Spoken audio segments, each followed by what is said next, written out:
নমস্কার বন্ধুরা, আজ একটা আপনাদের দারুণ সাথে রেসিপি বানিয়ে দেখাবো ভেজিটেবল চপ। খেতে খুবই ভালো হয়। এখানে বিট গাজর ভালো করে আমি কেটে রেখেছি ঘুষি ঘুষি করে ছোটো ছোটো করে। আর এখানে আদা কাঁচা লঙ্কা বেটে নেবো, আলুটা সেদ্ধ করে নেব। এখানে কিছু ভাজা মশলা নিয়ে নিয়েছি, গোটা গরম মশলা, এলাচ, ধনে, জিরে, মৌরি, শুকনো লঙ্কা ভালো করে আমি ভেজে গুঁড়ো করে নেব। তার মধ্যে কড়াইতে আমি এখানে তেল দিয়েছি, সাদা তেল, অল্প একটু পাঁচ ফোড়ন আর শুকনো লঙ্কা ফোড়নে দিয়ে আদা কাঁচা লঙ্কা যে বেটে রেখেছিলাম ওটা দিয়ে দিলাম। দিয়ে বিট গাজরগুলো যে কুচি কুচি করে কেটে রেখেছি ওটা দিয়ে দিলাম। আপনারা গ্রেটার দিয়ে গ্রেট করেও কাটতে পারেন, বটিতেও কুচি কুচি করে কাটতে পারেন। আমি এখানে বটিতে ছোটো ছোটো করে কুচি কুচি করে কেটেছি। লবণ দিয়ে হালকা একটু জলের ছেটা দিয়ে কিছুক্ষণ আমি ঢাকা দিয়ে রেখে দেবো। ঢাকার পর থেকে অনেকটা নরম হয়ে গেছে। তার মধ্যে এখানে আমি একটু দিয়ে দিলাম ময়দা, 1 চামচ মতো। ময়দাটা দিলে এখানে ব্রান্ডিংটা ভালো হয়। বিট গাজরের অনেকটা হয়ে গেছে, ব্রান্ডিংটা ভালো হয়ে গেছে, সেদ্ধ হয়ে গেছে। তারপরে আলুটা যে সেদ্ধ করে রেখেছিলাম ওটা আমি গ্রেটার দিয়ে গ্রেট করে দিয়ে দিলাম আলু সেদ্ধ। তার মধ্যে লবণ আর একটু হলুদের গুঁড়ো দিয়ে দিলাম। দিয়ে ভালো করে এটা মিশিয়ে নেব। এখন এইভাবে একবার বানিয়ে খাবেন, খুবই ভালো হয় খেতে। আমাদের বাড়ির সবাইকে খুবই ভালো লেগেছে ওদের। এইভাবে একবার, আমার ফ্রিজেই কদিন ধরে পড়েছিল বিট আর গাজর, এটাকে ভাবলাম একটু করেই ফেলি এরকম। তারপর ধনে পাতা কুচি দিয়ে দিলাম, তারপর বাদামগুলো যে ভেজে রেখেছিলাম ওগুলোও দিয়ে দেবো।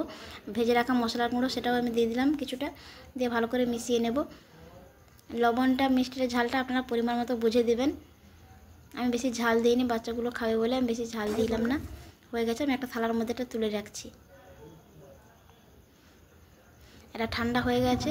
ঠান্ডা হয়ে গেলে আমি হাতে নিয়ে হাতের আকারে আমি লম্বা লম্বা গোল গোল যে যেমন পারে শেপ দিতে পারেন। আমি লম্বা আকারে ভেজিটেবল চপের যেমন হয় আকার সেভাবে আমি লম্বা লম্বা করে আমি হাতে করে নিচ্ছি, বানিয়ে নিচ্ছি এভাবে গোল গোল করে, গোল না লম্বা লম্বা করে। হয়ে গেছে আমার প্রত্যেকটা বানানো।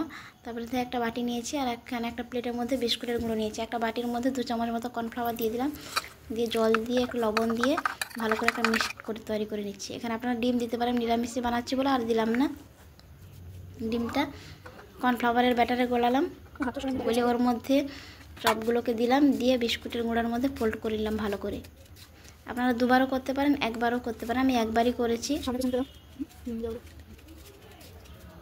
আবার একবার কর্নফ্লাওয়ারের মধ্যে ডুবিয়ে আবার বিস্কুটের গুঁড়ার মধ্যে ভালো করে ফোল্ড করে নেব সবকটা।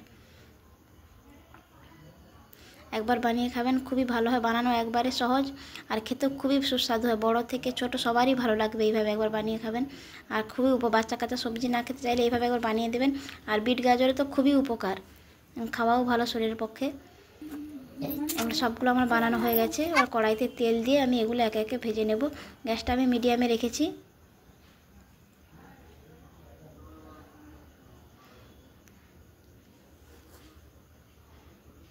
মিডিয়ামে রেখে আমি কিছু কিছু করে আমি ভেজে নেব এগুলো।